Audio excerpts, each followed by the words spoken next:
इशारा आपके लिए इशारा को अच्छा गुमान और ठीक है सही है नहीं बोलने का माशा बोलने का ज़बरदस्ती का इधर खींचे इधर खींचे इधर बुराई उधर दुआ की दरख्वास्त है।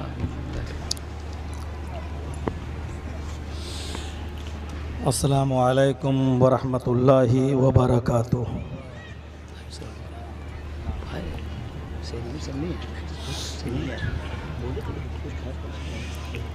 अल्हम्दुलिल्लाह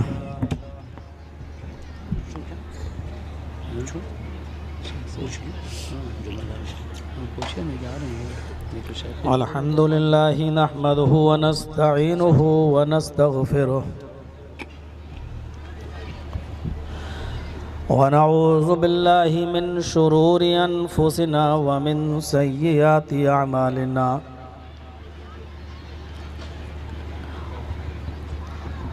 मन यहदिहिल्लाहु फला मुज़िल्ल लहु व मन युज़लिल्हु फला हादिय लहु। व अशहदु अल्ला इलाहा इल्लल्लाहु वहदहु ला शरीक लहु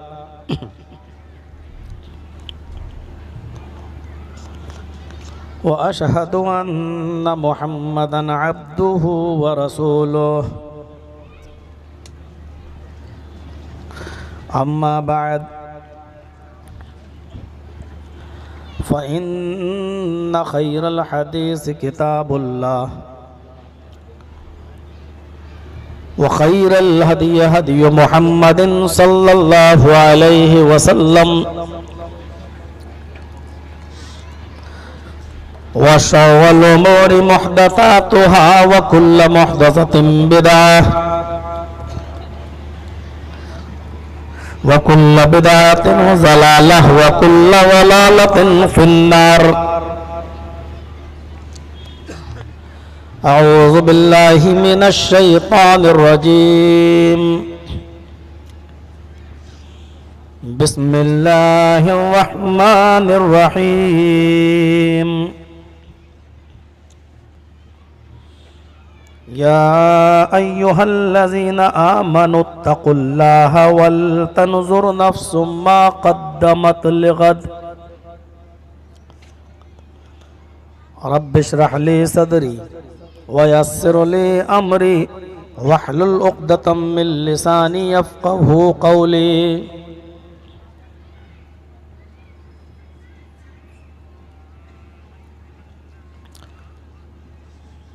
चीता कैंप की जमाते गुरबा के अहम ज़िम्मेदार जनाब मोहम्मद इब्राहिम शादाब साहब हाफिज़हुल्लाह, यहाँ के इमाम व ख़तीब जनाब मौलाना अशरफ साहब हाफिज़हुल्लाह, स्टेज पर बैठे हुए हमारे बहुत ही बावक़ार और मुअक्कर उलमाए किराम, मरकज़ मेमनवाड़ा से तशरीफ़ लाए हुए जमाते गुरबा के तमाम ज़िम्मेदारान, मेंबरान और जिद्दोजहद और कोशिश करने वाले वो तमाम अहबाब जो अपने जमात के कामों में लगन रहते हैं और उसके लिए अपना वक्त निकालते हैं, सही पायहम करते हैं और इस आखिरी दिन 3 रोज़ा प्रोग्राम में कि आज लास्ट में आखिर में तशरीफ़ लाए हुए मुंबई और उसके अतराफ़ व अकनाफ से तमाम सामईन हज़रात, पर्दा नशीन इस्लामी ख़वातीन माँ और बहनों, कौमों मिल्लत के लायकवर नौजवानों, अज़ीज़ बच्चों, बहुत ही दिल जमाई के साथ आपने ये प्रोग्राम सुना 2 दिन का प्रोग्राम बहुत ही खूबसूरत रहा और बहुस्न खूबी वो गुजरा। उम्मीद है कि आज भी आप नज़्म व ज़ब्त को बनाए रखेंगे और नज़्म व नस्ख के साथ आज के प्रोग्राम को भी आप कामयाब करेंगे इंशाअल्लाह। आज का प्रोग्राम, ये 3 रोज़ा प्रोग्राम का आखिरी दिन है और ये एक ग्राउंड में, एक मैदान में ये प्रोग्राम रखा गया है। इसलिए इस प्रोग्राम के अंदर और दूसरे प्रोग्रामों की बनिस्बत कुछ सुकून ज़्यादा है, अच्छा माहौल भी है। ये अलग बात है कि ख्वातीन के लिए जगह कम पड़ गई है। हमारी बहनों से, माओं से गुजारिश है कि वो अपनी दूसरी बहनों को जगह दें, बिठाएं और इस्लामी तालीम पर अमल करें। उम्मीद है कि इंशाअल्लाह आप उनके लिए जगह देंगी, कुशादा करेंगी। अल्लाह हमारे दिलों में कुशादगी पैदा करेगा। आज हम जिस टॉपिक पर आपसे खिताब करना चाहते हैं वो है इस्लाह मुआशरा। इस्लाह मुआशरा वैसे भी एक वसी मौजू है। मैं इसी मौजू पर 3 दिन खिताब करना चाहता था और मैं चाहता था कि 3 दिन के इस प्रोग्राम में यही एक मौजू उठाऊंगा और मुआशरे के अंदर जो बुराइयां हैं, जो समाज के अंदर जन्म ले चुकी हैं, उन पर कदगन लगाने की कोशिश करूंगा। लेकिन फिर अपने अपने हिसाब से मैंने 3 दिन अलग अलग मौजू मुंतखब किया। कोशिश कर रहा हूं आज इस्लाह मुआशरा के ताल्लुक से कुछ बातें रखी जाएं। मुआशरे में एक बुराई नहीं है, कितनी है ये भी पता नहीं है। बहुत वसी मौजू है। इस मौजू पर बोलने से पहले सोचना पड़ता है कि शुरू कहां से करूं और खत्म कहां पे करूं। और मुझ जैसा कम इल्म तालिबे इल्म के लिए और मुश्किल हो जाता है कि उसको 1 घंटे 1.5 घंटे की तकरीर में उसको कैसे समेटा जाए।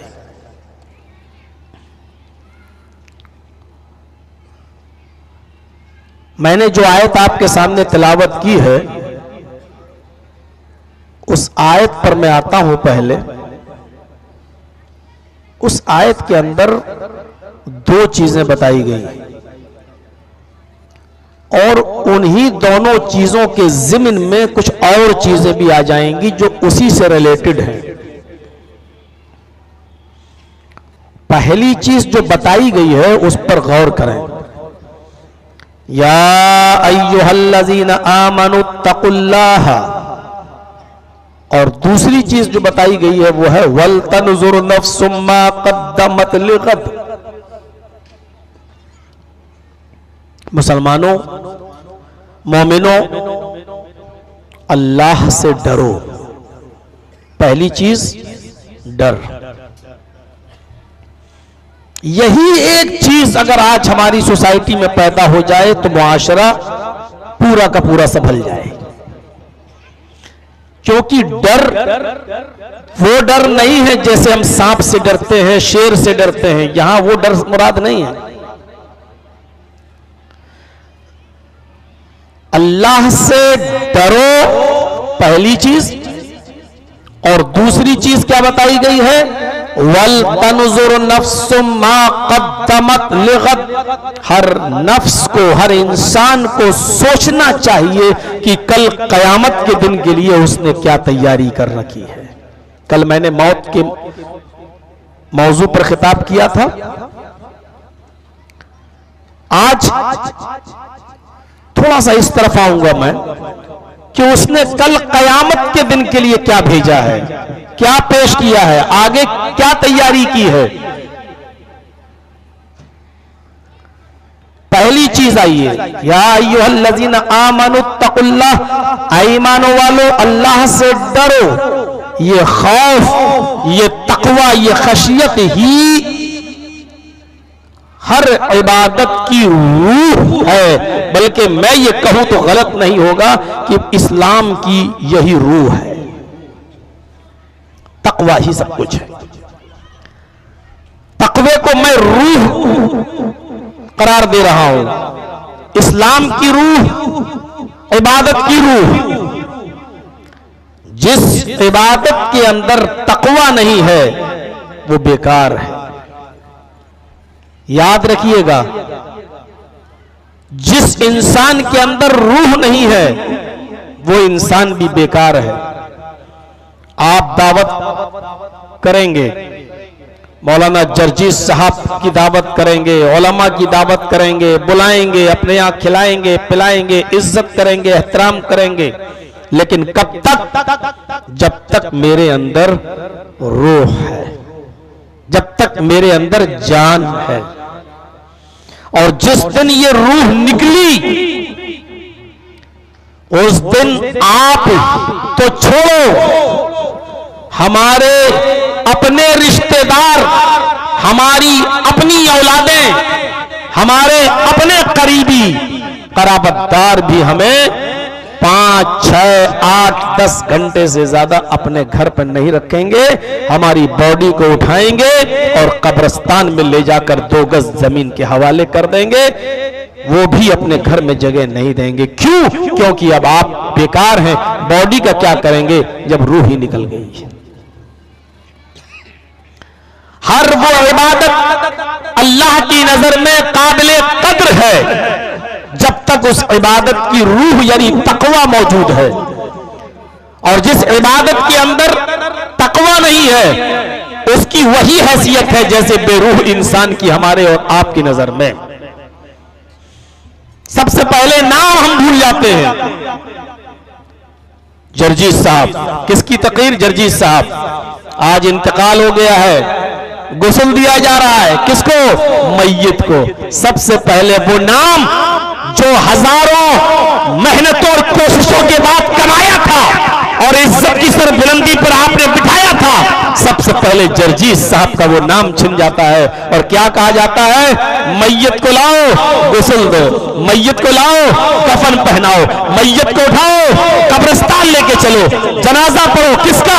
जर्जीस साहब का नहीं, मैयत का जनाजा पढ़ो। सबसे पहले वही नाम मिटता है जिस नाम को कमाने के लिए इंसान पूरी जिंदगी तगो-दो करता है और कोशिश करता है और मेहनत करता है। सबसे पहले यही नाम मिटता है, सबसे पहले यही नाम छिनता है।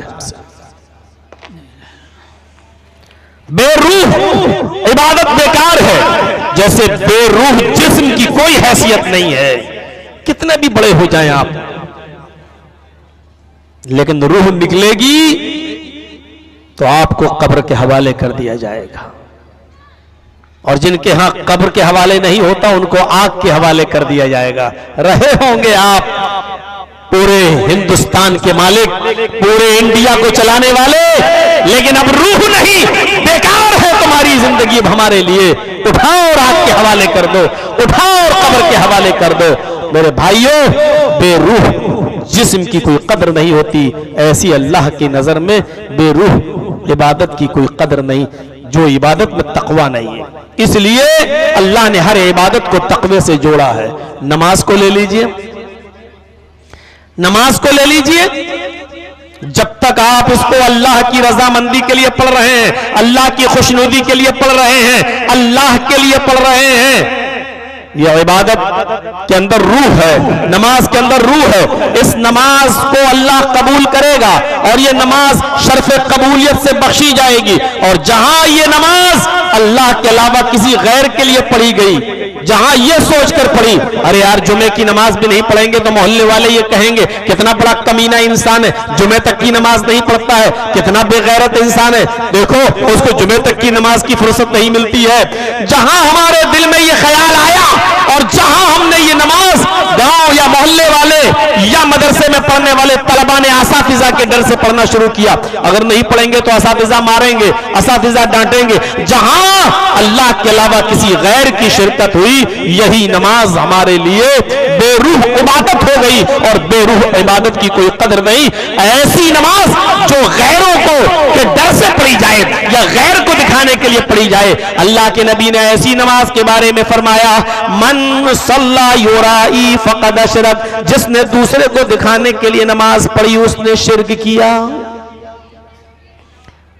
अभी तक ये नमाज जो अल्लाह के लिए पढ़ी जा रही थी, अल्लाह को खुश करने के लिए, शर्फ कबूलियत से नवाजी जा रही थी, और जहां इस नमाज को पढ़ने में यह हुआ कि यार मोहल्ले वाले क्या कहेंगे, अरे हज करके आए हैं अभी नमाज नहीं पढ़ेंगे, लोग कहेंगे कितना बड़ा कमीना, देखो हाजी होके भी नमाज नहीं पढ़ रहा है, अरे हज कराया है फिर भी नमाज नहीं पढ़ रहा। जहां ये मेरे दिल में आया और इसलिए हम मस्जिद के अंदर नमाज पढ़ने चले गए, तो यही नमाज हमारे लिए शिर्क हो जाती है। अल्लाह के नबी ने फरमाया, अब ये सजदा तुम अल्लाह के लिए नहीं कर रहे हो, ये रुकू अल्लाह के लिए नहीं कर रहे हो, बल्कि अब ये उसी के लिए कर रहे हो जिसके डर से तुम मस्जिद के अंदर जा रहे हो। मन सल्ला युराई फक़द अशरक, जिसने दूसरे को दिखाने के लिए नमाज पढ़ी उसने शिर्क किया।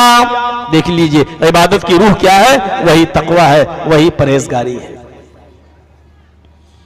कुर्बानी ले लीजिए,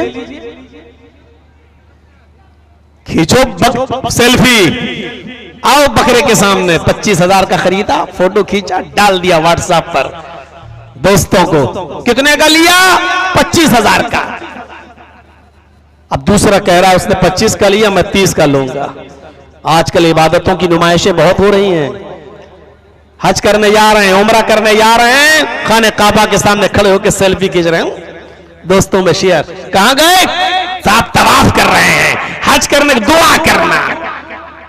अल्लाह के बंदे, तू खुद ऐसी जगह पर गया है, इंडियन लोगों से कह रहा है दुआ करना, अरे तू खुद उस जगह पे गया है। बेहतर था कि सेल्फी न लेता, वहां दुआ में अपना वक्त गुजारता। बेहतर था कि इसकी नुमाइश नहीं करता।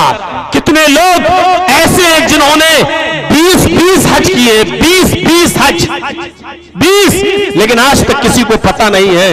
मैं ऐसे कई लोगों को जानता हूं जो बेचारे हज करने जाते हैं और आते हैं, और मोहल्ले तक में किसी को पता नहीं चला कि इस आदमी ने आज तक कितने हज कर लिए हैं। और कुछ लोग ऐसे भी होते हैं जो पूरे बाजे गाजे के साथ जाते हैं, ढिंडोरा पीट कर, फूल डलवा कर, मालाएं पहनकर, और उतना ही नहीं, हाँ साहब हमारे लिए, और बहुत से लोग, भाई मेरा भी सलाम अल्लाह के नबी से कह के आना।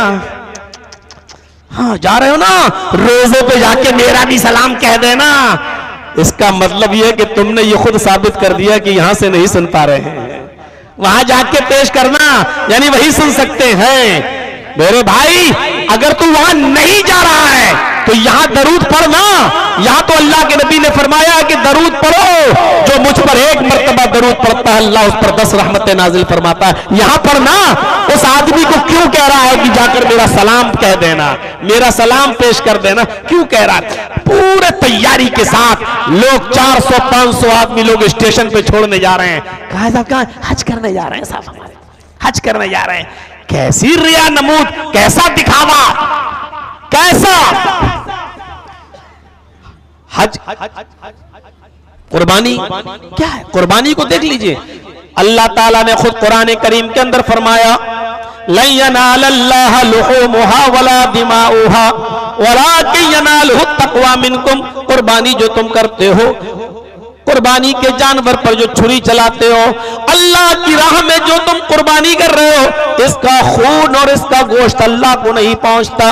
ला यनालल्लाह लुहूमुहा वला दिमाउहा, अल्लाह के पास इसका गोश्त और इसका खून नहीं पहुंचता। वलाकिन यनालुहु तक़वा मिनकुम, वो तो तुम्हारे दिलों का तक़वा देखता है, तुम्हारी परहेजगारी देखता है।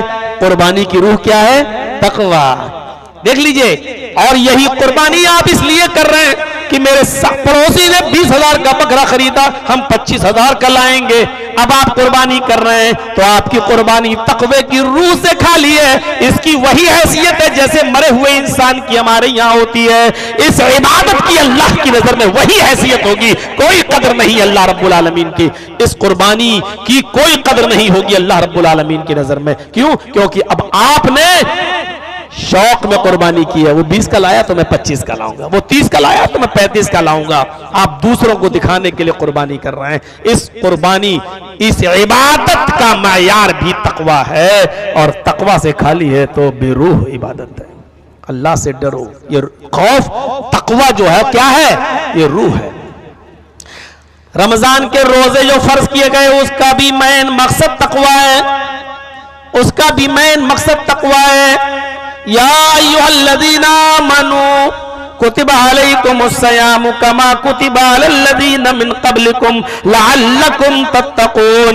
ईमान वालो, तुम्हारे ऊपर रमजानुल मुबारक के रोजे फर्ज कर दिए गए हैं। कमा कुतिबा अलल्लज़ीना मिन क़ब्लिकुम, बिल्कुल उसी तरह जिस तरह तुमसे पहले के लोगों पर फर्ज किए गए थे। तुम्हारे ऊपर जुल्म नहीं किया अल्लाह ने। तुमसे पहले जो उम्मतें उतारी थी, अल्लाह ने उन उम्मतों पर भी, उन लोगों पर भी रमजान के ये रोजे फर्ज किए थे। और इन रोजों को फर्ज करने का मकसद ये नहीं है कि अल्लाह एक महीना तुम्हें भूखा और प्यासा रखकर पूरे साल का भंडार इकट्ठा कर लेता है, एक महीना तुम्हें भूखा और प्यासा रखकर पूरे साल का खजाना इकट्ठा कर लेता है। नहीं नहीं, बल्कि इन रोजों को तुम्हारे ऊपर फर्ज इसलिए किया लअल्लकुम तत्तक़ून, ताकि तुम्हारे अंदर तकवा पैदा हो जाए, ताकि तुम्हारे अंदर परहेजगारी पैदा हो जाए, ताकि तुम्हारे अंदर तकवा आ जाए। ये है इबादतों की रूह तकवा। तकवा नहीं है खाली। अल्लाह रब्बुल आलमीन ये थोड़ी देखता है रोजा खूबसूरत इंसान ने रखा है या काले कलूटे इंसान ने, बदसूरत इंसान ने। अल्लाह ये नहीं देखता है। जिस्मों की और शक्लों की अल्लाह की नजर में कोई हैसियत नहीं है। बुखारी की रिवायत है, अल्लाह के नबी सल्लल्लाहु अलैहि वसल्लम फरमाते हैं कि इन्नल्लाह ला यनजुरु इला अजसामिकुम वला इला सुवरिकुम वलाकिन यनजुरु इला कुलूबिकुम। अल्लाह तुम्हारे जिस्मों की तरफ नहीं देखता कि तुम कितने बड़े बॉडी बिल्डर हो, कौन से फिल्मी एक्टर से तुम्हारी बॉडी मेज खाती है, ये नहीं देखता हो। वला इला सुवरिकुम, वो तुम्हारी शक्लो सूरत को भी नहीं देखता कि तुम कितने हैंडसम हो, कितने खूबसूरत हो, कितने ब्यूटीफुल हो, नहीं देखता वो। और ऐसी वैसी हदीस नहीं है। क्या कहा? अल्लाह ना तुम्हारे जिस्मों की तरफ देखता है, ना अल्लाह रब्बुल आलमीन तुम्हारी शक्लों की तरफ देखता है। वलाकिन यंजुरु इला कुलूबिकुम, वो तो तुम्हारे दिलों की तरफ देखता है कि तुम्हारे दिल अल्लाह के तकवे से, अल्लाह के खौफ से कितने सरशार हैं, कितने भीगे हुए हैं, कितने भरे हुए हैं अल्लाह के तकवे से। ये देखता है अल्लाह तबारक व तआला।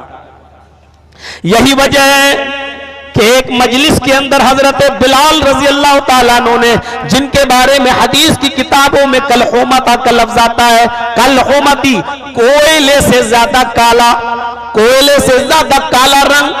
उन्होंने एक मजलिस के अंदर शादी का इजहार कर दिया कि अल्लाह के रसूल मैं निकाह करना चाहता हूं, मेरी भी ख्वाहिश है कि मैं शादी करूं, मेरी भी तमन्ना है, मेरी भी ख्वाहिश है कि मैं निकाह करूं। यहां जबान से निकाह का लफ्ज निकला कि मैं निकाह का ख्वाहिशमंद हूं। वहां अरब के बड़े बड़े रईस और चौधरी अपने मकाम से उठते हैं और कहते हैं बिलाल मेरे घर चलो, आए बिलाल एक नजर मेरी बेटी को देख लो, आए बिलाल एक नजर मेरी लखते जिगर को देख लो, चांद का टुकड़ा है हुस्न में, खूबसूरती में, एक बार मेरी बेटी पर नजर डाल लो, अगर वो तुम्हें पसंद आ जाए तो मैं खुशी खुशी अपनी बेटी का निकाह तुम्हारे साथ करने को तैयार हूं।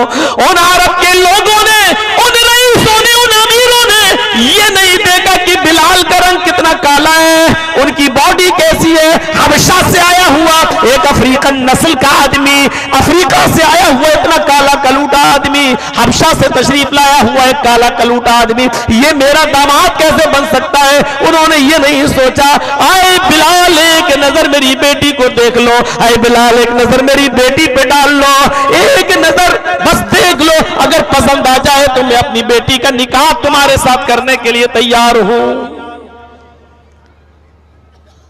ये छूत छात, रंग और नस्ल, काला और गोरा का झगड़ा इस्लाम ने ही तबाह किया, इस्लाम ने ही बर्बाद किया, इस्लाम ने डिस्ट्रॉय किया है, इस्लाम ने इसको खत्म किया है। वरना देख लीजिए आज अफ्रीका के अंदर आज भी काले और गोरों का झगड़ा चला रहा है। आज भी काले लोगों को उनके वो हुकूक नहीं मिलते हैं जो हुकूक ह्यूमन राइट्स से इंसानियत के कानून इंसानियत के तहत उनको मिलना चाहिए, उनको नहीं मिलते। ये इस्लाम की देन है। अल्लाह के नबी के इंतकाल के बाद जब हजरत उमर फारूक खलीफा बनते हैं, अबू बकर सिद्दीक के बाद उमर फारूक खलीफा बनते हैं और हजरत बिलाल को दूर से आता हुआ देखते थे तो कहते थे सैयदी सैयदी, अपने सर से अमामा उतार कर जमीन पर बिछा दिया करते थे और कहते थे मैं उस शख्स के लिए क्यों ना उठूं जिसके लिए जनाबे मोहम्मद रसूलुल्लाह भी उठ जाया करते थे और जिनको अपने दामन में बिठाते थे, अपने अपने अपने चादर जिनके लिए बिछा दिया करते थे, उसके लिए उमर अपना गमछा अपनी ओढ़नी अपना दस्तार क्यों नहीं उतार सकता है। सैयदी सैयदी कहकर हजरत बिलाल को पुकारा करते थे, आओ आए मेरे सरदार आओ। ये हजरत उमर फारूक रज़ियल्लाहु ताला अन्हु है जो एक काले रंग के इंसान की इज्जत कर रहे हैं। इन्नल्लाह ला यंजुरु इला शानिकुम वला इला सुवरिकुम, अल्लाह रब्बुल आलमीन तुम्हारी शक्ल और तुम्हारे जिस्मों की तरफ नहीं देखता बल्कि वो तुम्हारे दिलों की तरफ देखता है।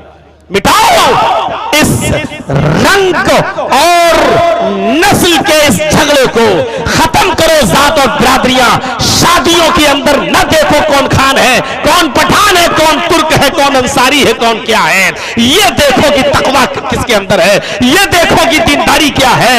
इस्लाम ने जो मयार बताया है वो दीनदारी है। तुम कहल बरातुल अरबईन लिमालिहा व लिहस्बिहा व लिजमालिहा व लिदीनिहा, चार चीजें देखकर आमतौर पर शादी की जाती है। कुछ लोग होते हैं जो हस्बो नसब देखकर शादी करते हैं, तो उनका हुलमरातुल अरबईन लिमालिहा, कुछ होते हैं जो मालो दौलत देखकर शादी करते हैं, वली हस्बिहा, कुछ होते हैं जो हस्बो नसब देखकर शादी करते हैं, वली जिमालिहा, और कुछ होते हैं जो हुस्न खूबसूरती देखकर शादी करते हैं। फरमाया और कुछ होते हैं जो दीनदारी देखकर शादी करते हैं। फस्फर बिज़ातिद्दीन, जिसने दीन को तरजीह दी वो कामयाब हो गया, जिसने दीन को मयार बनाया वो कामयाब हो गया। कितनी खूबसूरत लड़कियों को आज तुम अपने घरों में अपने बेटों के लिए लाए हो, लेकिन आज वो सर पे चलती हैं और कोर्ट में मुकदमे चल रहे हैं। आज उन्होंने अपने ही शोहरों पर मुकदमे दायर कर रखे हैं, सास और बहुओं के खिलाफ मुकदमे दायर कर रखे हैं। और कितनी दीनदार लड़कियां ऐसी हैं जो खूबसूरत नहीं है लेकिन वो पूरे घर को अपने इल्म से, अपने सीरत से, अपनी दीनदारी से बचाए हुए हैं। मेरे भाइयों, इसीलिए अल्लाह के नबी ने कामयाब उसको नहीं कहा जो हस्ब नसब देखता है, उसको नहीं कहा जो जमाल देखता है, उसको नहीं कहा जो माल देखता है। फरमाया फस्फर बिज़ातिद्दीन, जिसने दीन को तरजीह दी वो कामयाब हुआ है। दीनदारी को आपने कहा ये कामयाबी का पैमाना है। ये वो घर कामयाब, वो मुआशरा कामयाब, वो समाज कामयाब जहां दीनदारी को तरजीह दी जाती है, फौकियत दी जाती है। मुआशरे के अंदर ये कितनी बिगड़ी हुई शक्ल है आज कि हम क्या चीज देखते हैं, क्या मालूम है, कोई फर्क नहीं पड़ेगा। हर साल जलसे होंगे, हर साल हम बोलेंगे और उलमा आएंगे बोलेंगे और हम करेंगे वही जो करते चले आ रहे हैं। मेरे भाइयों, मुआशरे की इस्लाह के लिए कदम उठाइए आप आगे। तकवा इबादत की रूह, और ये तकवा जिसके अंदर आ गया, आए है। उमर इब्न अब्दुल अजीज का वो दौर याद करो, उन्होंने जब खलीफा बना दिए गए, और देखिएगा तकवा, देखिए जिंदगी इस्लाम की रूह है तकवा। तो अपने खादिम से कहा, खादिम यार बड़े बड़े मुल्कों के बादशाह हमसे मिलने आते हैं और मेरे पास यही एक फटा पुराना कुर्ता है, कमीज है जिसको मैं पहनता हूं, पैबंद लगा हुआ है, जोड़ लगा हुआ है। ऐसा करो कि बाजार चले जाओ मार्केट और ये 8 दिरहम मैं दे रहा हूं, 8 दिरहम का जरा एक कमीज ले आओ, एक कमीज कुर्ता लेके आओ। खादिम गया और 8 दिरहम की कमीज खरीद कर लाया। उमर इब्न अब्दुल अजीज को वो कमीज दी तो उमर इब्न अब्दुल अजीज खलीफा हैं। खलीफा नहीं समझ पा रहे हो, चीफ मिनिस्टर समझ लो, अमीरुल मोमिनीन है, पूरे इलाके के वजीर आजम हैं, उनसे बड़ा कोई वजीर आजम नहीं। उमर इब्न इब्न अब्दुल अजीज 8 दिरहम का कपड़ा मंगाते हैं, और जब उनका खादिम 8 दिरहम का कपड़ा लेकर आया तो कहने लगे नहीं, मैं ये कपड़ा नहीं पहन सकता, ये तो बहुत अच्छा कपड़ा है, इतने अच्छे कपड़े की जरूरत मुझे नहीं है, जाओ इसको वापस कर दो और 6 दिरहम वाला कपड़ा लेकर आओ, 2 दिरहम बचेंगे तो किसी गरीब के घर चूल्हा जल जाएगा। उनका खादिम रोने लगा, कहा भाई मेरा मामला तू क्यों रो रहा है? खादिम ने जवाब दिया, अमीरुल मोमिनीन, जब आप इस ओहदे पर नहीं थे, यहां किसी को ओहदा मिल जाए तो उसका रहन सहन बढ़ जाता है, उसकी स्टाइल देखने को मिल सकती है, एक दिन में फिर कितने कितने कपड़े बदले जा सकते हैं, एक दिन में कितने कितने सूट पहने जा सकते हैं, और जब वोट मांगना होता है तो अपनी गरीबी का जमाना याद दिलाया जाता है कि देखो हम ये थे, हम ये थे। लेकिन हकीकत में देखा जाए तो वजीर आजम ये होता है। क्या कहा खादिम ने? आज आप अमीरुल मोमिनीन हो गए तो आपको 8 दिरहम का कपड़ा भी बहुत अच्छा और बहुत कीमती नजर आ रहा है। अमीरुल मोमिनीन, जब आप अमीरुल मोमिनीन नहीं थे तो एक दिन आपने मुझे 800 दिरहम दिए थे, 8 नहीं 800 दिरहम देकर भेजा था कि जाओ कपड़ा ले आओ, और जब आप अमीरुल मोमिनीन नहीं थे तो मैं मार्केट से आपके लिए 800 दिरहम का कपड़ा लेकर आया था, तो आपने वो 800 दिरहम का कपड़ा मेरे मुंह पर मार दिया था और कहा था मैं इतना घटिया कपड़ा पहनूंगा, मैं इतना फुसफुसा कपड़ा पहनूंगा, मैं इतना नकली कपड़ा पहनूंगा, जाओ इसको वापस कर दो, 200 दिरहम और ले जाओ और 1000 दिरहम का कोई कपड़ा लेकर आओ। कल तक आपको 800 दिरहम का कपड़ा भी बहुत ही घटिया नजर आता था, आज आप 8 दिरहम का कपड़ा भी बहुत उम्दा बता रहे हैं, आज आप 8 दिरहम के कपड़े को भी बड़ा अच्छा बतला रहे हैं। फरमाया उमर इब्न अब्दुल अजीज ने, हाँ मेरे खादिम, अब मैं लोगों की जिम्मेदारी मेरी ऊपर डाल दी गई है। काबे के रब की कसम, अगर दरियाए फुरात के किनारे, अगर इसी दरियाए नील के किनारे एक कुत्ता भी भूखा मर गया तो कयामत के दिन मुझे उसका हिसाब देना होगा। इस दरियाए नील के किनारे अगर एक कुत्ता भी मेरे दौरे खिलाफत में अगर भूखा मर गया तो कयामत के दिन उमर इब्न अब्दुल अजीज से सवाल किया जाएगा, सवाल पूछा जाएगा, मैं उसका जवाब दूंगा। इसलिए मैं चाहता हूं कि 2 दिरहम बचेगा किसी गरीब के घर चूल्हा जल जाए। सुनकर क्या करोगे ये सारी बातें? थोड़ी देर के लिए आंखें डुबडुबा जाएंगी, आंसू आ जाएंगे, लेकिन कल से फिर इसी इलाके के अंदर शराब का दौर चलेगा, नशे का दौर चलेगा, सिगरेट और तंबाकू का दौर चलेगा, क्योंकि हम तो बड़े बाप की औलाद हैं, हम तो झुकना नहीं जानते हैं, हम तो वही करेंगे जो हम करते चले आ रहे हैं, हम क्यों मानेंगे? समाज का काम था, सुन लिया, करेंगे वही जो हम करते चले आ रहे हैं। मेरे भाइयों, ये जलसे इसलिए नहीं होते हैं, जलसे इसलिए होते हैं मुआशरे और सोसाइटी के अंदर जो बुराइयां पैदा हो चुकी हैं उनको कम करने की कोशिश की जाए। 1 दिन 2 दिन 3 दिन के जलसे में पूरे साल की कमियों को दूर नहीं किया जा सकता है, लेकिन इनसे एक एहसास पैदा हो सकता है। एहसास, ये जो मिसालें जो दी जाती है मेरे भाइयों, इसलिए नहीं दी जाती है कि मिसालें जो है वो सुनकर आप चले जाइए। मिसालों को अपने गरीबानों में उसको अपने दिल में उसको जगह दीजिए और देखिए। आपने हमीदुद्दीन का नाम सुना है? अबुल हाकिम हमीदुद्दीन, जिसकी कुन्नियत थी अबुल हाकिम, जिसकी वल्दियत थी बहाउद्दीन। 21 साल तक खिलाफत किया, 21 साल तक। उसकी एक लौंडी थी खादिमा, एक लौंडी थी अबुल हाकिम हमीदुद्दीन की एक लौंडी, जो उसके बीचों बीच बाग के अंदर, शहर में एक बाग था, उस गार्डन में बाग में पानी डालती थी और हमीदुद्दीन अबुल हाकिम उसके अंदर जाकर उसी बाग में थोड़ा सा आराम करता था। एक दिन अबुल हाकिम जब बाग में गया तो क्या देखता है, बिस्तर बिछा हुआ है, लौंडी उस बिस्तर पे सो गई। फूलों का बिस्तर था, नरम बिस्तर था। अबुल हाकिम ने कोड़ा निकाला और लौंडी को एक कोड़ा मारा, वो उठ के बैठ गई, तड़प गई। कम वक्त तेरी हिम्मत कैसे पड़ी कि तू मेरे बिस्तर पे सो गई? तुझे यहां काम के लिए रखा था, मेरे बिस्तर को धुलना, साफ करना, बाग में पानी डालना, इसलिए यहां रखा था, और तू मेरे बिस्तर पे सो गई, क्यों? उसने कहा मैं सोई नहीं, और आज तक मैं कभी नहीं सोती थी, लेकिन आज मैंने पहली मर्तबा सोचा कि देखें बादशाहों के बिस्तर कैसे होते हैं, शहजादों के बिस्तर कैसे होते हैं। मैं आपके बिस्तर पर थोड़ा लेट कर उस बिस्तर को देखना चाहती थी, कितना नरम है। बस मैं थोड़ा सा बैठ गई कि लेट के देख लूं कि कितना नरम है, लेकिन लेट गई तो थोड़ा सा तसव्वुर में चली गई कि आंख बंद करके देखूं कैसा सुकून मिलता है। मैंने आंख बंद करी और गहरी नींद में चली गई। सोने का मेरा कोई इरादा नहीं था कि खड़ी हो जाऊं। उसको खड़ा किया, एक कोड़ा तो पहले बाहर चुका था, एक एक करके उस शहजादे ने, उस हमीदुद्दीन अबुल हाकिम ने उसके जिस्म के ऊपर 9 कोड़े और मारे। 9 कोड़े मारने के बाद उसके जिस्म के कपड़े फट गए, उसके जिस्म से खून गिरने लगा, लेकिन वो हर कोड़े पर हंसती है।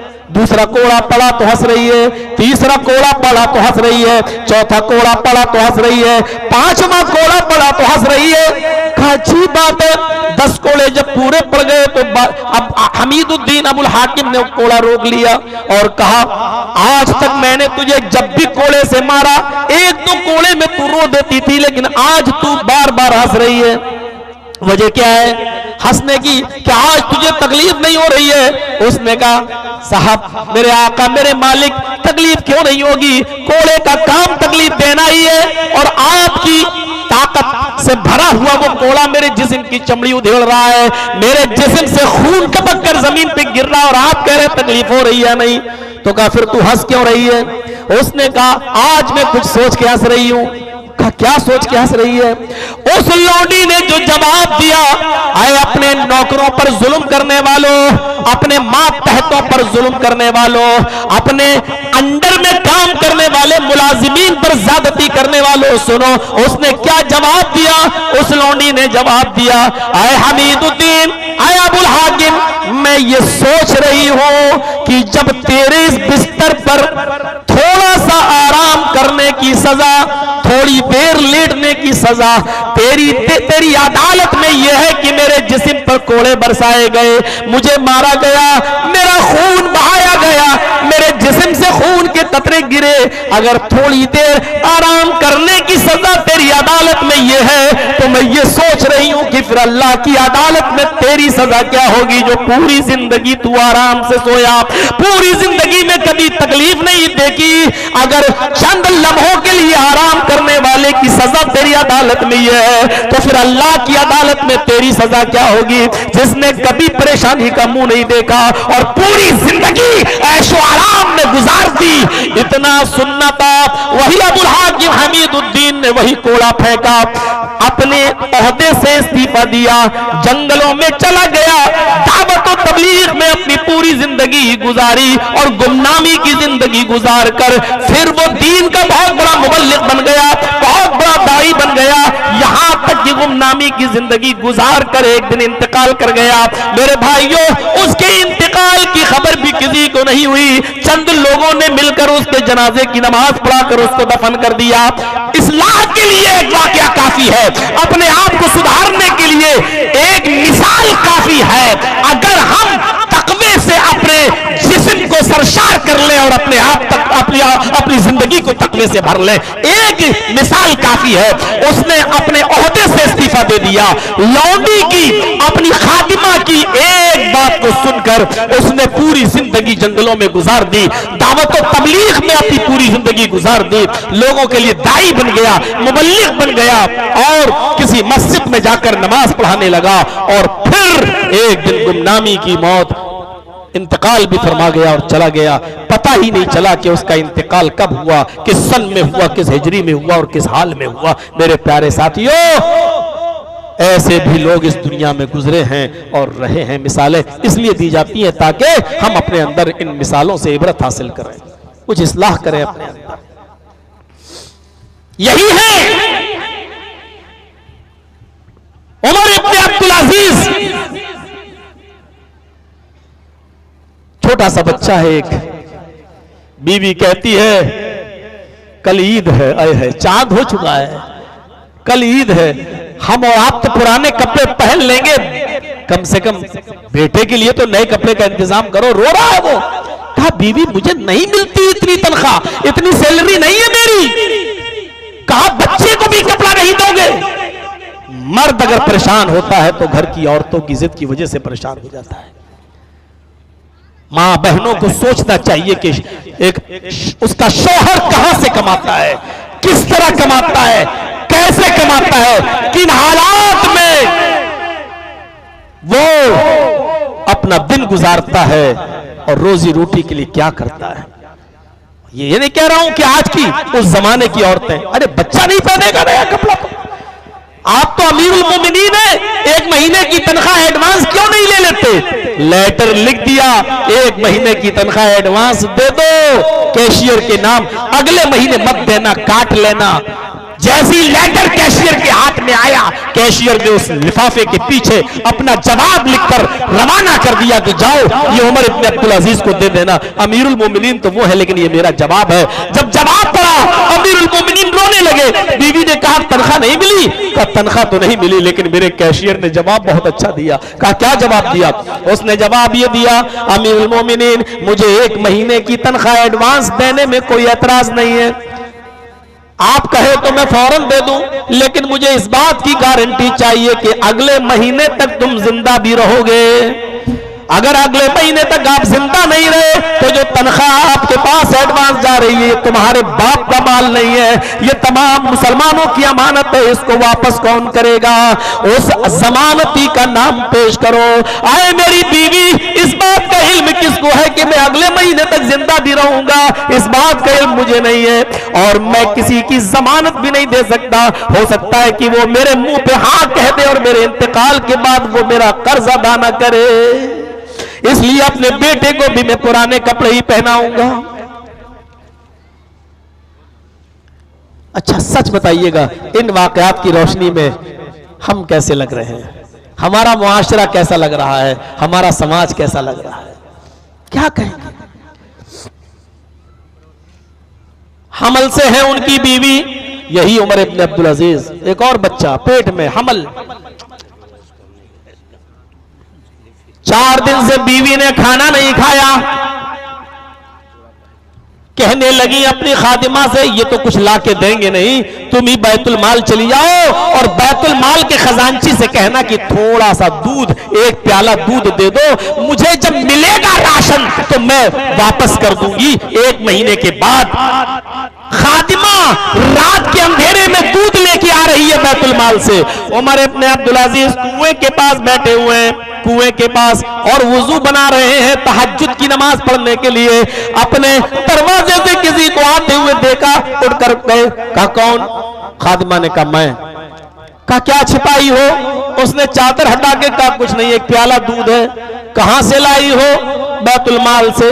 किसके लिए लाई हो? आपकी बीवी के लिए। क्यों?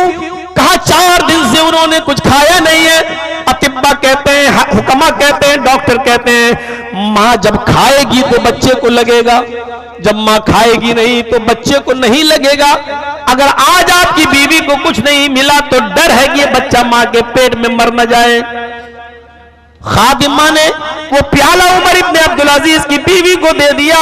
उमर इब्न अब्दुल अजीज ने कहा मेरी बीवी, कसम है तुम्हें उस रब के इज्जत और जलाल की जिसने हमें और तुम्हें पैदा किया है, 1 कतरा भी इस दूध का तुम्हारे लिए पीना हराम है, जायज नहीं है।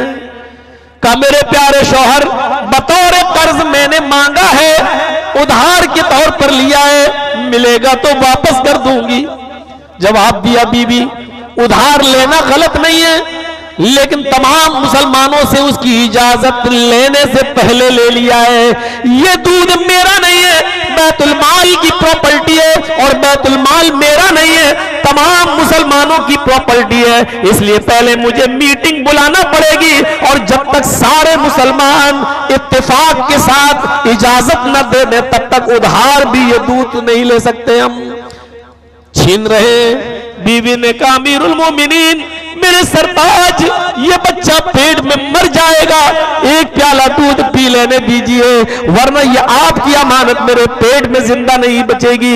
उमर इब्न अब्दुल अजीज ने दूध का प्याला छीनते हुए कहा, मेरी बीवी, इस पेट के बच्चे से कह दो, इस पेट के बच्चे से कह दो, अगर मुसलमानों की अमानत में खयानत करके एक प्याला दूध से तेरी जिंदगी बचती है तो बेहतर है कि तू मर जा, बेहतर है कि तू मर जा।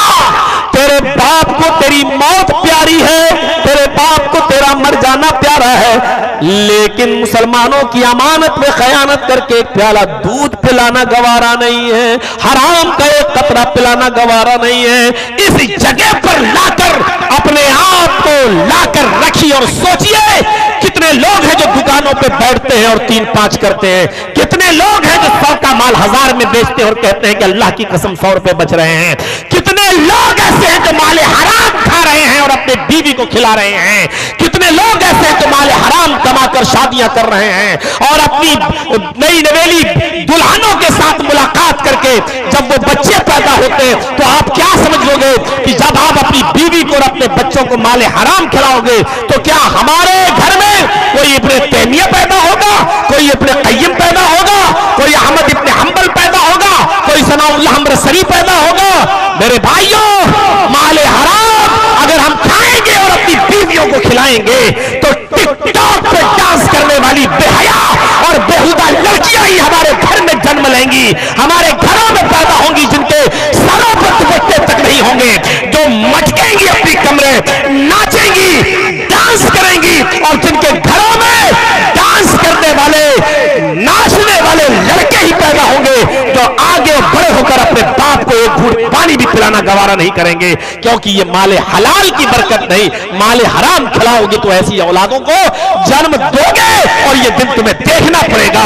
आज टिकटॉक पर डांस करने वाली लड़कियां अपने माँ बाप की नहीं सुनती और गैरों के साथ फरार हो रही हैं, भाग रही हैं, और न सिर्फ मुसलमानों के साथ बल्कि आज के दौर में तो गैर मुस्लिमों के साथ भी उन्होंने अब अपनी छलांग लगा दी है, लिमिट क्रॉस कर दी है। आपके इसी महाराष्ट्र की कोर्ट के अंदर कितनी एप्लीकेशन है मुस्लिम लड़कियों की मौजूद है, जाओ और देखो, जिन्होंने साफ तौर पे कहा है कि मेरी उम्र 18 साल हो चुकी है, मैं फला गैर मुस्लिम लड़के के साथ निकाह करने के लिए तैयार हूं, हो सकता है कि निकाह के वक्त मेरा बाप या मेरा भाई मेरी शादी में रुकावट बने, लिहाजा मैं परमिशन देती हूं और इजाजत देती हूं कि मेरा निकाह फला गैर मुस्लिम के साथ होना चाहिए। आप किसी महाराष्ट्र की कोर्ट के अंदर एप्लीकेशनें दे दी गई है। मेरे भाइयों, ये उसी माले हराम का नतीजा है। ऐसे खाओगे और खिलाओगे तो ऐसी औलादें जन्म लेंगी और ऐसी औलादें पैदा होंगी।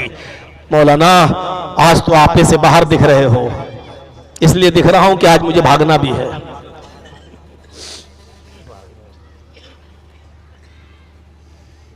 मेरे प्यारे साथियों, ये तमाम चीजों को हमें सोचना पड़ेगा। कमाई कैसी है? दिल चाहता है कि इस्लाह मुआशरे के ताल्लुक से बोल रहा हूं तो एक चीज और बताओ, यहां पर भी थोड़ा सा देख लीजिएगा मंजर। इमाम अहमद इब्न हम्बल रहमतुल्लाह अलैह के पास एक बूढ़ी औरत आती है। अच्छा, आप लोग चरखा जानते हैं ना? चरखा सूत काटने वाला। हम लोग अंसारी है इसलिए हम लोगों को तो अच्छी तरह मालूम है, और ऐसे ना जानते हो तो गांधी जी का चरखा तो सुना ही होगा। तो हमारे यहाँ ऐसा होता है कि लोग अपना सूत दे जाते हैं कि आप इसको फिरा दो, इसको काट दो, और जो मजदूरी होती है वो हम आपको दे देंगे।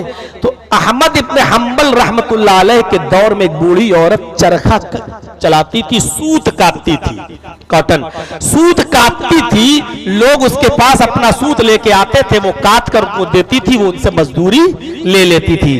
तो मसला पूछने क्या आई, आप ताज्जुब करेंगे। मसला देखिए, आपकी नजर में हो सकता है वो कोई आम ना हो, लेकिन उस औरत का तकवा देखिए, उस बूढ़ी औरत का। उस औरत ने कहा, इमाम अहमद इब्न हम्बल से बुजुर्ग मोहतरम में एक मसला पूछने आई हूं। कहा जी पूछिए, क्या बात? आता होगा तो बता देंगे। उस जमाने में बड़े अजीब लोग थे, इतने बड़े इल्म वाले होने के बाद भी कहते कि देखो, आता होगा तो बता देंगे, नहीं आता होगा तो कह देंगे लादरी। आज किसी मौलाना से कोई मसला पूछो, लादरी उसको आता ही नहीं है। वो ये कहता ही नहीं है कि मुझे नहीं मालूम। इमाम मालिक रहमतुल्लाह अलैह से उनकी पूरी जिंदगी में 40 मसले पूछे गए, बस पूरी जिंदगी में 40। जाहिर बात है कि नमाज के मसले नहीं थे, रोजे जो आम मसले हैं वो तो सब जानते ही हैं। ऐसे मसले जो बड़े डिफिकल्ट थे, बड़े मुश्किल थे, 40 मसले पूछे गए। और 40 मसलों में, जाओ तुम्हारी ट्रेन का टाइम हो गया, ठीक।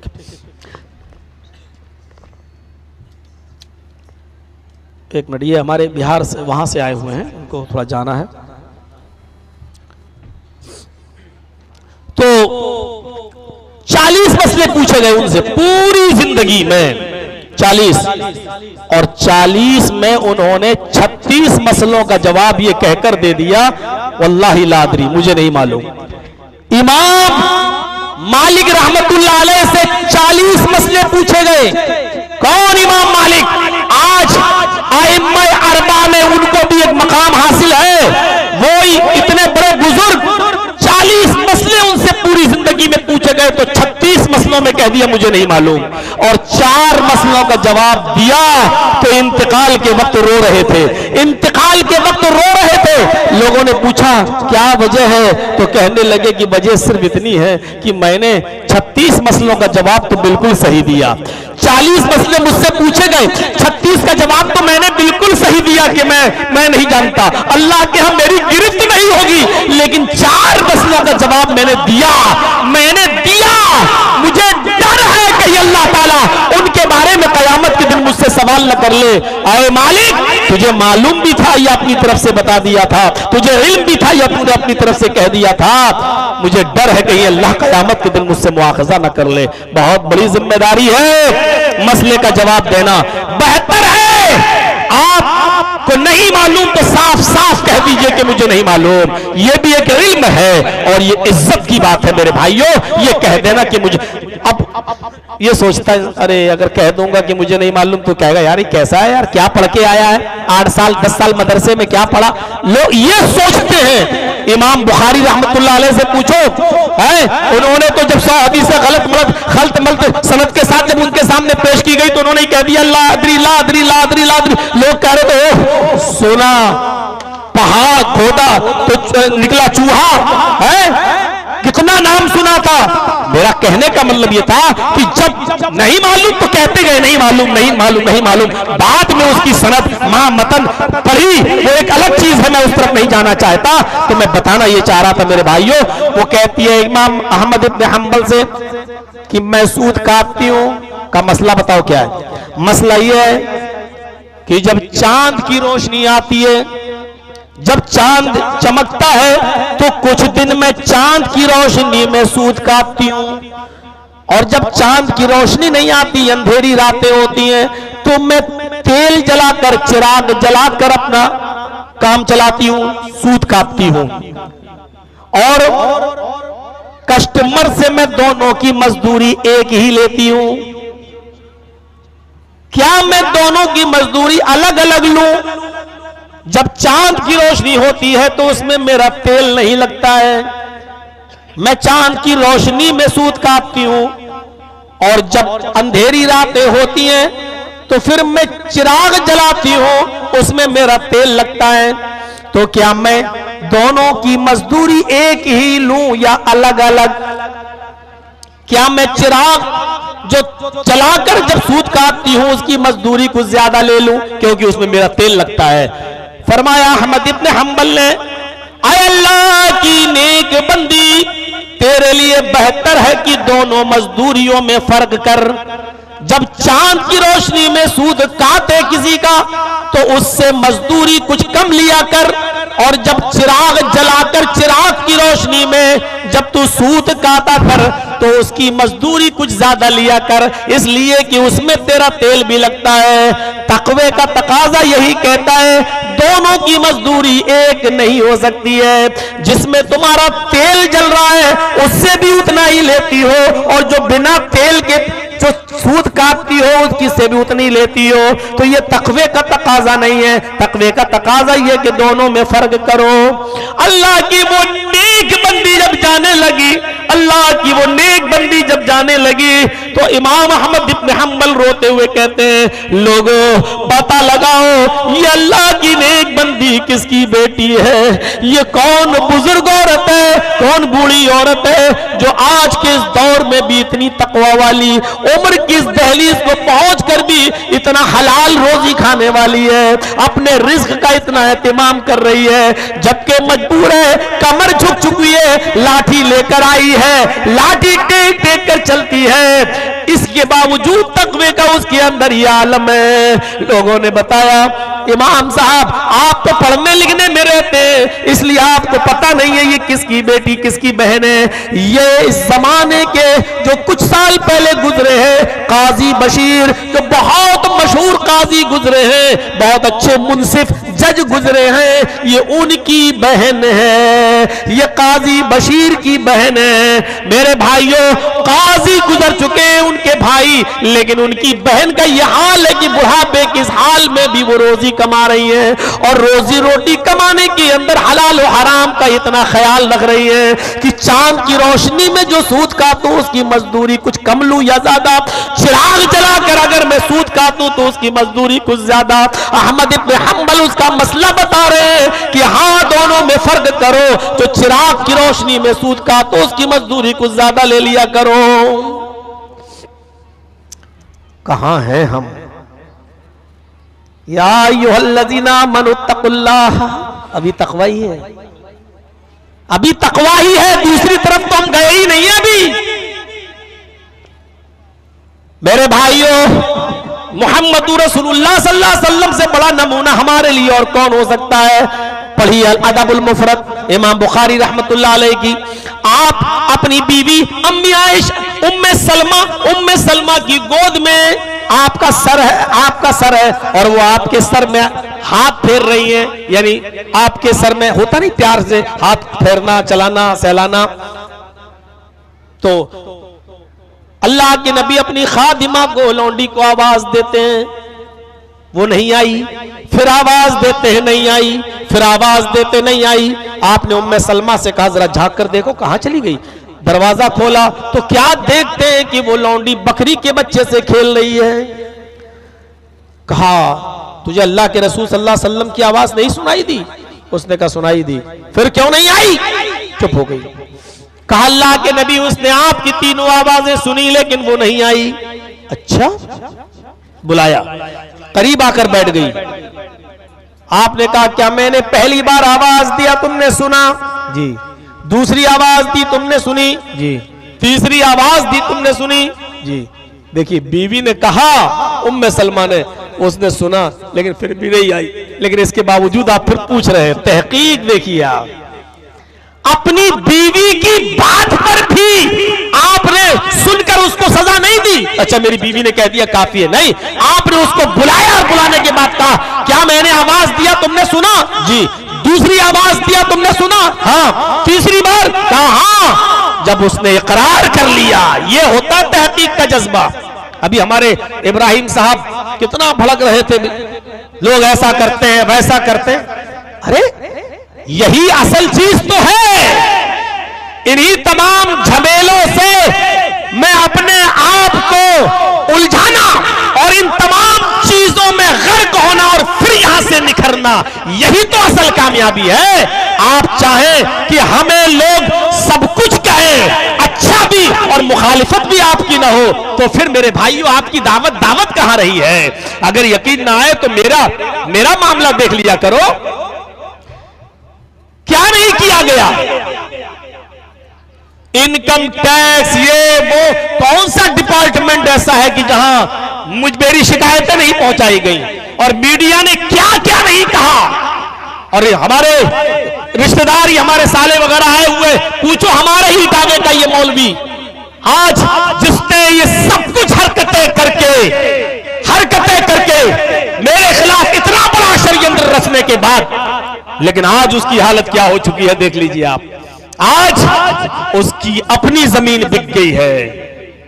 आप क्या समझते हैं कि किसी दूसरे का पीछा करेंगे तो आप नहीं थकेंगे? आप किसी दूसरे को हलाक करना चाहेंगे तो आप हलाक नहीं होंगे। आप किसी के पीछे दौड़ेंगे, आप आप उससे ज्यादा बर्बाद होंगे, क्योंकि हम जो भाग रहे हैं, आप हमें पकड़ना चाहते हो तो हमसे ज्यादा तेज स्पीड में भागना पड़ेगा आपको, तब आप हमें पकड़ पाओगे। और हमसे ज्यादा तेज स्पीड में भागने का मतलब यह है कि आप हमसे ज्यादा थक जाओगे। जो आदमी किसी को बर्बाद करने के लिए दौलत खर्च करता है, जो जिसके खिलाफ कर रहा है उसका पैसा कम बर्बाद हो रहा है, जो जिसको बर्बाद करना चाह रहा है वो उससे भी ज्यादा बर्बाद हो रहा है, वो उससे भी ज्यादा तबाह हो रहा है, वो उससे भी ज्यादा थक रहा है। आज देख लो, नसिया मनसिया हो चुका है, मिट चुका है उसका नामो निशान। आज वो घर से डर की वजह से बाहर नहीं निकलता, लेकिन इन तमाम चीजों के बावजूद उसने मेरा क्या कर लिया? वह तो इज्ज़ मन तशा वह तो जिल्ल मन तशा। जिसको अल्लाह इज्जत दे, जिसको जिल्लत दे, मेरे भाइयों, इज्जत और जिल्लत का मालिक अल्लाह होता है, अल्लाह है, कोई कुछ नहीं कर सकता है। मेरे ही बारे में देख लो, आपकी इसी चीता कैंप के अंदर, इसी चीता कैंप के अंदर जो कल तक मेरी तकरीर रिकॉर्ड करता था, दूसरों को भेजता था, दूसरों को सुनाता था और कुछ इधर उधर फॉरवर्ड करता था, आज उसको मैं गाने वाला नजर आता हूं, आज उसको मैं गवैया नजर आता हूं। आज वो कह रहा है इन गाने वाली तकरीरों से क्या फायदा है? मेरे भाइयों, ये तो बिल्कुल वैसे ही है जब लोमड़ी को अंगूर नहीं मिलते तो कहती खट्टे हैं। ये बिल्कुल वही सूरत हाल है। ये सब होगा, आने दीजिए। इन तमाम चीजों से मत घबराइए, पीछे मुड़ के मत देखिए। आपका निशान, आपकी मंजिल पर नजर होनी चाहिए। आप उस मंजिल पर नजर रखिए, बस आप अपने मकसद में कामयाब होंगे, इंशाअल्लाह आप कामयाब होंगे। और जहां आपने पीछे मुड़ के देख लिया, हमको देख लो, कौन मदनी, कितने अजहरी, किसने मेरी टांग पकड़ के नहीं खींची है? किसने मेरी टांग पकड़ के नहीं खींची है? मेरे भाइयों, लेकिन किसी के कुछ करने से कुछ नहीं होता है जब तक कि अल्लाह न चाहे।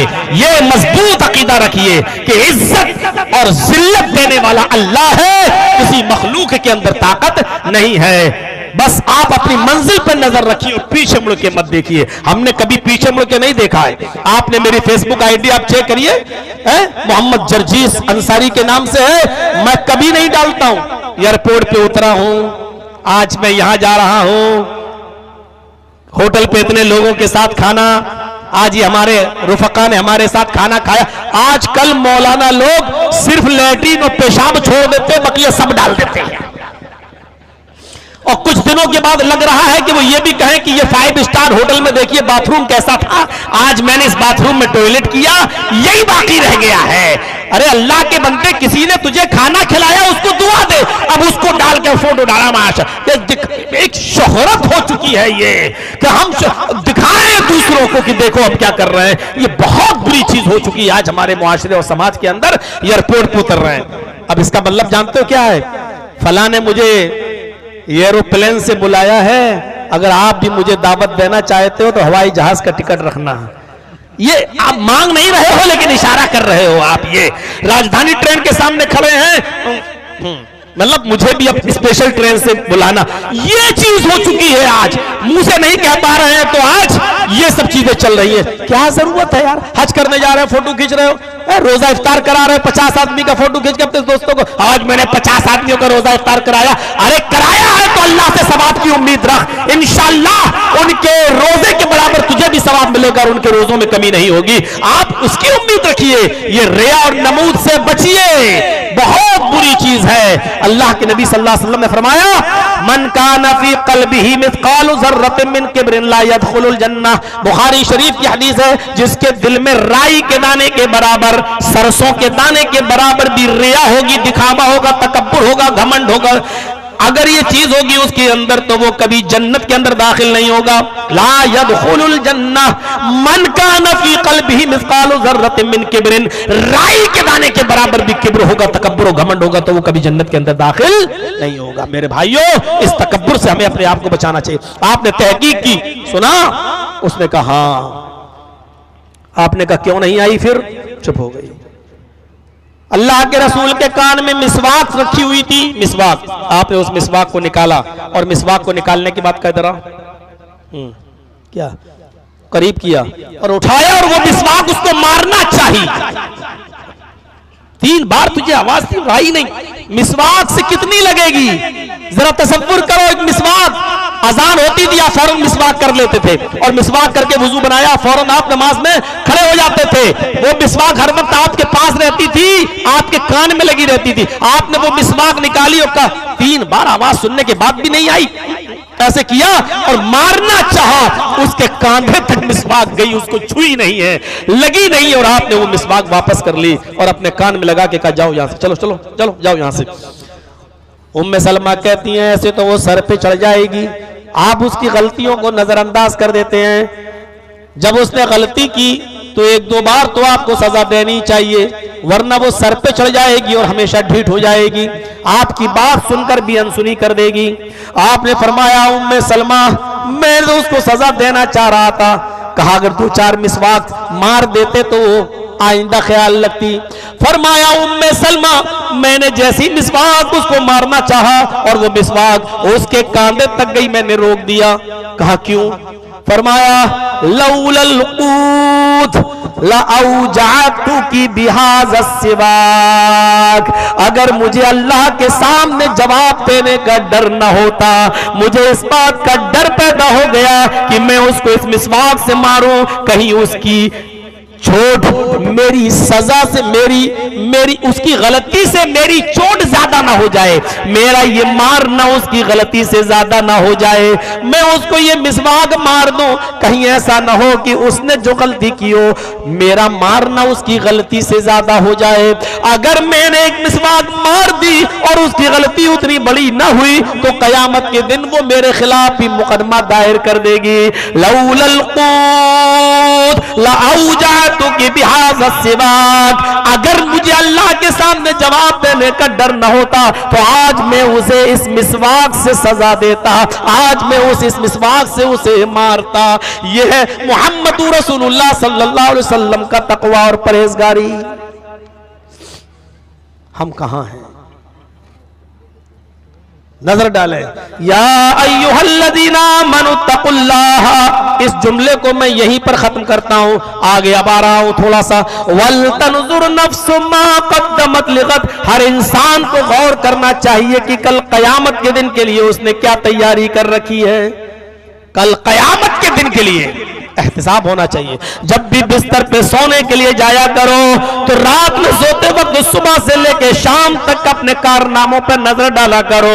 आज हमने कितनी नेकियां की हैं, आज हमने कितने गुनाह किए हैं, गुनाहों का और नेकियों का हिसाब दिया करो और फिर दूसरे दिन नेकियों में इजाफा और गुनाहों में कमी करने की कोशिश करो, फिर तीसरे दिन और मजीद नेकियों में इजाफा और गुनाहों में कमी करने की कोशिश करो। सोते वक्त अपना हिसाब जरूर लिया करो कि आज हमने कितने गुनाह किए हैं और कितनी नेकियां। हजरत ज़ैद इब्न साबित रज़ी अल्लाह ताला अन्हु, बुखारी शरीफ की रिवायत के मुताबिक पढ़िए मेरे भाइयों, इनके घर एक मेहमान आए, इन्होंने अपने घर की ऊपर वाले कमरे में उनको ठहरा दिया। इशा की अजान के वक्त उनसे कहा वुजू बना लो, उन्होंने घर में वुजू बनाया। ज़ैद इब्न साबित अपने मेहमान को अपने घर से मस्जिद की तरफ लेके जा रहे हैं। मेहमान कहता है कि उतने छोटे छोटे कदम रख रहे थे, इतने छोटे छोटे कदम कि मुझे डर लगा कहीं इनको मोशन तो नहीं है, कज़ाए हाजत तो नहीं है, इनकी तबीयत तो खराब नहीं है, इनकी तबीयत तो ठीक लग नहीं रही है। मैंने पूछ डाला, मेहमान ने पूछा क्या बात है, आप इतने धीरे धीरे कदम रख रहे हैं, मस्जिद तक जाने में आपकी तबीयत खराब है क्या? ज़ैद इब्न साबित कहते नहीं, अल्हम्दुलिल्लाह मैं ठीक हूं। फरमाया फिर तुम इतने छोटे छोटे कदम क्यों रख रहे हो? हजरत ज़ैद इब्न साबित ने कहा, देख लीजिए अगर ठीक है, अगर एतराज हो तो हम जल्दी खत्म कर देंगे, कोई बात नहीं। हाँ, तो बस हम समेट दे रहे हैं। तो गौर कीजिए, मैं इसलिए धीरे धीरे कदम रख रहा हूं। हजरत इधर देखिए, आप इधर आइए, वो बात हो जाएगी, हमको जब ऑर्डर होगा हम फौरन खत्म कर देंगे। तो मेरे भाइयों, क्या कहा हजरत ज़ैद इब्न साबित ने? ज़ैद इब्न साबित कहते हैं कि जैसे ही मेरी तबीयत बिल्कुल ठीक है, लेकिन मैं धीरे धीरे कदम इसलिए रख रहा हूं क्योंकि मैंने अल्लाह के नबी जनाब मोहम्मद रसूलुल्लाह सल्लल्लाहु अलैहि वसल्लम को यह कहते हुए सुना है, फरमाते हुए सुना है, मस्जिद की तरफ जब कोई आदमी चलता है और कदम रखता है तो एक कदम पर एक नेकी मिलती है और एक गुनाह उसका माफ कर दिया जाता है। तो मैं छोटे छोटे कदम इसलिए रखता हूं ताकि मस्जिद तक जाते जाते हुए हमारे कदमों की तादाद ज्यादा बढ़ जाए और हमारे गुनाह मिट जाएं। इस लालच ने मुझे मजबूर किया है कि मैं छोटे छोटे कदम रखूं ताकि कदमों की तादाद ज्यादा बढ़ जाए। कैसा हिसाब रखते थे, कैसा हिसाब। हजरत मोहम्मद इब्न इदरीस, तारीख बगदाद पढ़िए आप, तारीख खतीब बगदादी ने लिखा है तारीख खतीब के अंदर, पढ़िए। हजरत मोहम्मद इब्न इदरीस जब बीमार हुए और मरजुल मौत में मुब्तला हुए, बहुत बड़े मुहद्दिस गुजरे हैं, और इनके इंतकाल का वक्त करीब आया तो इनकी बेटी आई और इनके पास आकर रोने लगी। कहा बेटी क्यों रो रही हो? कहा आपकी तबीयत बहुत ज्यादा खराब है इसलिए मैं रो रही हूं। क्या एक बेटी को अपने बाप की मोहब्बत में रोने का हक भी हासिल नहीं है? फरमाया मेरी बेटी, लेकिन तुम्हारा बाप तो थर्ड क्लास से फर्स्ट क्लास की तरफ जा रहा है। बेटी भी कैसी थी, बेटी ने कहा अब्बू ये तो अल्लाह ही को मालूम है कि कौन थर्ड क्लास में से फर्स्ट क्लास की तरफ जा रहा है। आप इतनी गारंटी के साथ कैसे कह सकते हैं कि आप फर्स्ट क्लास यानी जन्नती आपको मिलेगी? फरमाया बेटी ये तो किसी को नहीं मालूम कि जन्नत मिलेगी या जहन्नम मिलेगी, लेकिन अल्लाह की जात से उम्मीद भी तो लगाई जानी चाहिए। फरमाया फिर आपको उम्मीद की वजह क्या है? आपने अल्लाह की जात से ऐसी क्या उम्मीद लगा रखी है कि वो आपको जन्नत देगा? जवाब देखिए, जवाब ये था, आए मेरी लख्ते जिगर, आए मेरी बेटी, मुझे अल्लाह की जात से इस बात की उम्मीद है कि इंशाअल्लाह अल्लाह मुझे जन्नत देगा।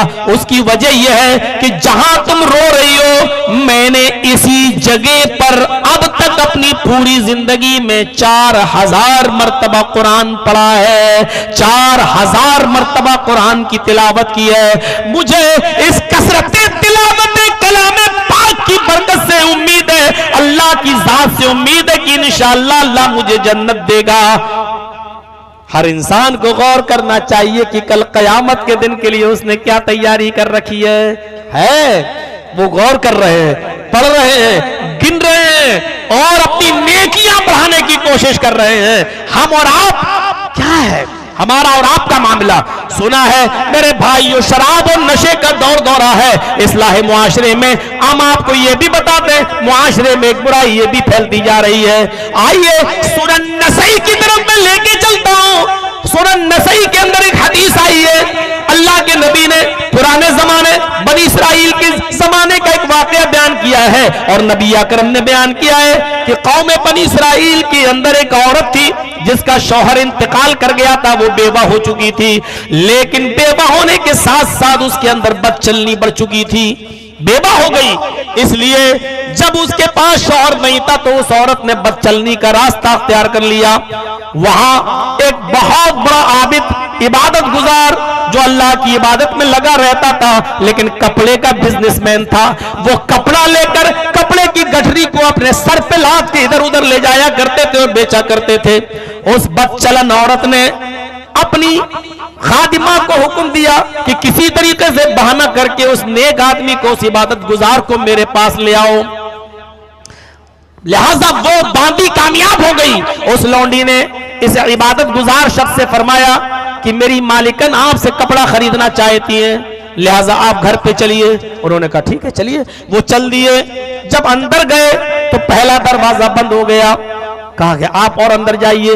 दूसरा दरवाजा खोला तो दूसरा दरवाजा खोल के अंदर गए तो दूसरा दरवाजा बंद हो गया।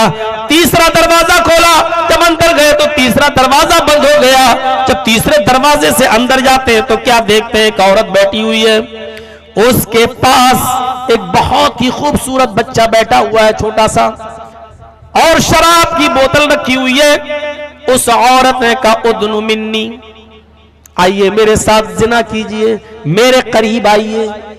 उस औरत ने डायरेक्ट कहा कि मुझे कपड़ा वपड़ा कुछ नहीं खरीदना है, आप बहुत खूबसूरत हैं, हैंडसम हैं, मेरी नजर कई दिन से आपके ऊपर थी, लेकिन अंदर तक बुलाने का कोई बहाना नहीं था। आज मैंने एक बहाने से आपको बुलाया है। अगर आप मेरी ये ख्वाहिश पूरी कर देंगे तो हम आपको माला माल कर देंगे। आपको इन तमाम कपड़ा बेचने की कभी जरूरत पेश नहीं आएगी, बैठ कर खाएंगे। कहा नहीं, अस्तगफिरुल्लाह, मैं ये काम नहीं कर सकता, दूर हट जाओ। उस औरत ने कहा तुम्हारे लिए 3 काम में से एक काम है, अगर इन तीनों कामों में से एक काम नहीं करते हो तो सोच लो तुम्हारी जिंदगी खतरे में, यहां आ गए हो वापस नहीं जाओगे। कहा क्या काम है?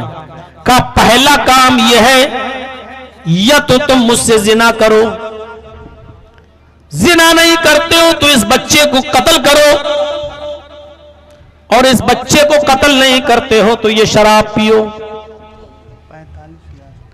इस मुआशरे और समाज में रहने वाले लोगों जरा सुन लो, ये हदीस है सुनन नसई की, अल्लाह के नबी इस हदीस को बयान कर रहे हैं, पुराने जमाने का वाकया बता रहे हैं। उस औरत ने 3 शर्तें रखी, या तो मेरे साथ जिना करो, या इस बच्चे को कत्ल करो, या फिर ये शराब पियो। ये बेचारे नेक थे, इबादत गुजार थे, इन्होंने कहा बच्चे को कत्ल करना भी बहुत बड़ा गुनाह और जिना भी गुनाह। इन्होंने सोचा कि इन तीनों में से सबसे कम गुनाह किस चीज में है, पहले मैं वो कर लूं और फिर अल्लाह से तौबा कर लूंगा। अपनी अकल को दौड़ाया, अपने दिमाग को दौड़ाया, तो अपनी अकल और दिमाग को दौड़ाने के बाद उन्होंने फैसला किया सबसे बड़ा जुर्म है, गुनाह है कत्ल करना, उसके बाद जिना करना, और जिना और ये दोनों बड़े गुनाह से बेहतर है कि शराब पी ली जाए। शराब पीकर मैं बाहर हो जाऊंगा, कम से कम बच जाऊंगा, जब नशा उतरेगा तो अल्लाह से तौबा भी कर लूंगा। लिहाजा उन्होंने कहा ठीक है, अगर इसके बगैर हमारी खलासी नहीं है, हमारी नजात नहीं है, तो मैं शराब पी लेता हूं। उस बुजुर्ग ने, उस इबादत गुजार ने शराब पी ली। शराब पीने के बाद चस्का लग गया, उस औरत ने और उंडेल दी, उन्होंने और पी ली। अब शराब के नशे में धुत हो गए, छुरी रखी हुई थी, अब उनसे शराब के नशे में काम कराया जा रहा है। उन्होंने शराब के नशे में आकर उस बच्चे को कत्ल कर दिया, उस बच्चे को भी मार डाला।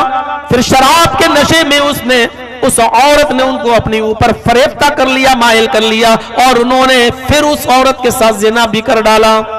मेरे भाइयों, इस वाक़े को बयान करने के बाद अल्लाह के नबी सल्लल्लाहु अलैहि वसल्लम फरमाते हैं कि देखो, शराब पीने के बाद इंसान, उन्होंने इसलिए पी थी कि बड़े गुनाह से बच जाएं, लेकिन शराब तो उम्मुल खबाइस है, वही तो तमाम बुराइयों की और गुनाहों की जड़ है। जब उन्होंने शराब पी ली तो वो जिना से भी नहीं बच सके और कत्ल से भी नहीं बच सके।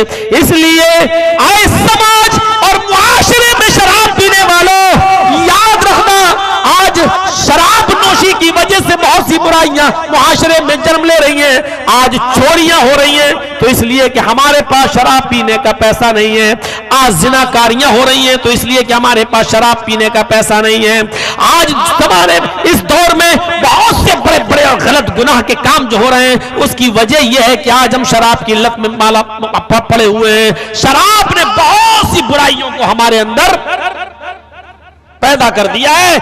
हमारे मुआशरे के अंदर वो शराब ऐसी घुल गई है कि उन शराब की वजह से बहुत सी बुराइयों में मुलव्वस हो गए हैं। कुदामा इब्ने मज़ऊन का नाम सुना होगा, मशहूर सहाबी हैं, जलील कद्र सहाबी हैं और पुराने सहाबी हैं, बहुत पुराने सहाबी। इन्होंने अल्लाह के नबी का जमाना भी पाया, नबी अकरम के इंतकाल के बाद हजरत अबू बकर का जमाना भी पाया, हजरत उमर का जमाना भी पाया। उमर फारूक के जमाने में 4, 5, 6 साल पाने के बाद ये बहुत बूढ़े हो गए, बहुत ज्यादा बुजुर्ग। लाठी लेकर मस्जिद में जाते थे नमाज के लिए और लाठी ही के सहारे से आया करते थे, और कभी कभी अपने बच्चों के कांधों पर सवार होकर, यानी अपना दायां हाथ इस बच्चे के और बायां हाथ इस बच्चे के कांधे पर रखकर मस्जिद में जाया करते थे। और मस्जिद में इसलिए जाते थे, कहा कि घर में पढ़ लो। फरमाया अजान की आवाज जब मेरे कानों में आती है तो फिर मेरे पास उज़्र नहीं है कि मैं घर पे नमाज पढ़ूं, मैं अभी भी मस्जिद ही में जाऊंगा।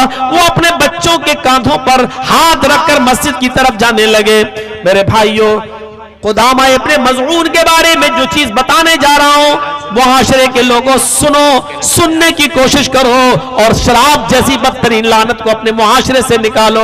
क़ुदामा इब्न मज़ऊन, रात में एक दिन इनकी तबीयत बहुत ज्यादा खराब हुई, पेन बहुत ज्यादा हुआ, दर्द से कराहने लगे। उनके बेटों ने कहा, ये क्या हो गया अब्बू?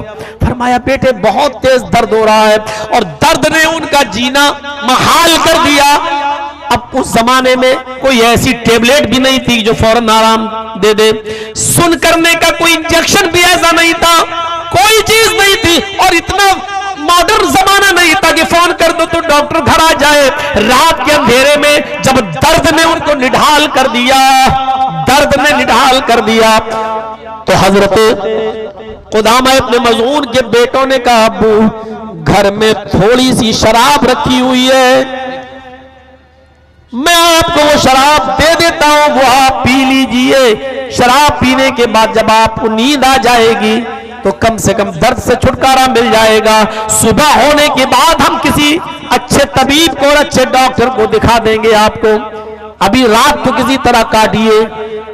कहा, बेटे ठीक है, समझे कि मजबूरी है। वो समझ रहे थे कि हर मजबूरी में कोई ये चीज जायज हो सकती है। तो हजरत क़ुदामा इब्न मज़ऊन ने शराब थोड़ी सी पी ली, इतनी पी ली कि उनको आराम से नींद आ जाए। वो सो गए। शराब का नशा जब चला तो शराब पीकर सो गए।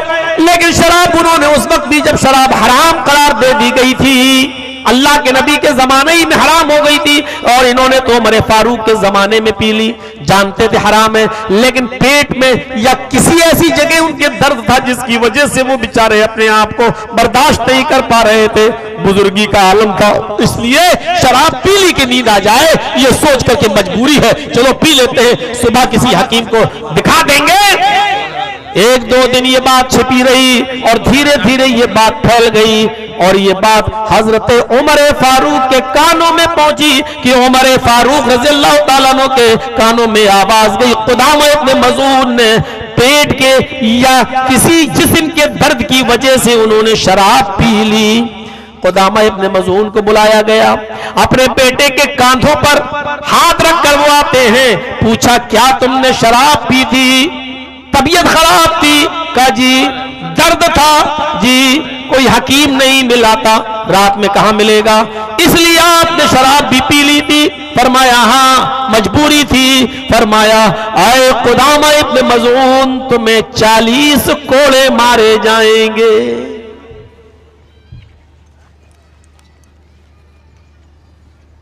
दूसरे सहाबा एतराज करने लगे, ऐसे कैसे हो सकता है? बस ऐसे कैसे हो सकता है कि आप इनको कोड़े मारे? मजबूरी थी। ठीक है, अच्छा मीटिंग होती है, हजरत सहाबा इजाजत दे रहे छोड़ दिया जाए, मजबूरी में पी। हजरत उमर कहते हैं, मुझे मोहम्मद रसूलुल्लाह के जमाने में एक ऐसा वाकया बता दो शराब की हुर्मत के ऐलान होने के बाद कि मजबूरी में मोहम्मद रसूलुल्लाह ने कभी किसी को शराब पीने की इजाजत दी हो। नहीं है। जब नहीं है तो मैं कोड़े लगाऊंगा, क्योंकि अमीरुल मोमिनीन मैं हूं, आप नहीं। कयामत के दिन मुझे जवाब देना होगा, तुम्हें नहीं। फिर क़ुदामा इब्न मज़ऊन को लाया गया, इस किब्र सिद्दी में भी उनको 40 कोड़े मारे गए, और 40 कोड़े खाने के बाद वो बिस्तर पर लेटे रहे। फिर उनकी हर नमाज बिस्तर पे, यहां तक कि पेशाब और पैखाना तक करने नहीं जा पाते थे, उनके लिए बिस्तर पे उसका इंतजाम किया जाता था।